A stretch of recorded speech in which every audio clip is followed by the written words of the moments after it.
دنیا میں سب سے پہلے قتل کس نے کیا اور جی کس وجہ سے کیا؟ جی دنیا میں جو سب سے پہلے جو قتل کیا وہ قابیل نے کیا، اور وجہ کیا تھی؟ وجہ یہ تھی کہ حضرت آدم علیہ السلام کی جو اولاد پیدا ہوتی تھی تو ایک لڑکا اور ایک لڑکی ساتھ میں پیدا ہوتے تھے۔ جی ایک ٹائم میں ایک وقت میں ایک لڑکا اور ایک لڑکی پیدا ہوتے تھے، پھر ان کا شادی کا سسٹم ایسا تھا، دوسرے ٹائم میں جو لڑکا اور لڑکی پیدا ہوں گے، جو کہ ماں باپ تو اس وقت صرف یہی تھے، جی کوئی دوسرے ماں باپ تھے ہی نہیں جو دوسروں کے ماں باپ سے رشتہ، ماں باپ کے بچوں سے رشتہ کریں۔ تو پہلے ٹائم میں جو لڑکا اور لڑکی ساتھ میں پیدا ہوتے تھے، ان کا نکاح دوسرے ٹائم میں لڑکا اور لڑکی جو ساتھ میں پیدا ہوتے ان سے ہوتا تھا۔ یعنی پہلے ٹائم میں جو لڑکا ہوتا تھا اس کا نکاح اس لڑکی سے ہوتا تھا جو بعد دوسرے وقت میں جو لڑکی کے ساتھ پیدا ہوئی، اور جو ہے پہلے ٹائم میں جو لڑکی پیدا ہوئی لڑکی کے ساتھ، اس کا نکاح جو دوسرے ٹائم میں جو ہے لڑکا پیدا ہوا اس کے ساتھ ہوتا تھا۔ اسی طرح سے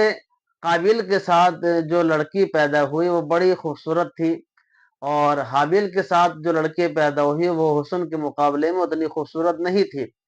تو قابیل کا یہ کہنا تھا کہ جو میرے ساتھ لڑکی پیدا ہوئی ہے میں اسی سے شادی کروں گا۔ اچھا، وہ قانون اس وقت یہ تھا کہ جو لڑکی جس لڑکے کے ساتھ پیدا ہوگی وہ اس کی بہن سمجھی جائے گی، سگی بہن، اور بہن کے ساتھ تو نکاح حرام ہے، جی قرآن پاک سے بھی ثابت ہے۔ لیکن جو کہ قابیل جو ہے اس کے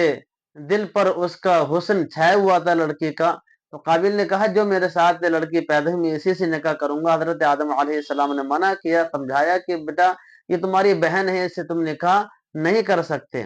اس کا نکاح جو ہوگا وہ حابیل کے ساتھ ہوگا، حابیل کے ساتھ جو لڑکی پیدا ہوئی اس کا نکاح تمہارے ساتھ ہوگا۔ بہرحال آخرکار ایک وقت ایسا ہوا، واقعہ کافی طویل ہے، مختصر میں بیان کر رہا ہوں۔ ایک وقت ایسا ہوا کہ حضرت آدم علیہ السلام کہیں کام سے گئے ہوئے تھے اور قابیل نے حابیل کو جو ہے قتل کر دیا۔ جی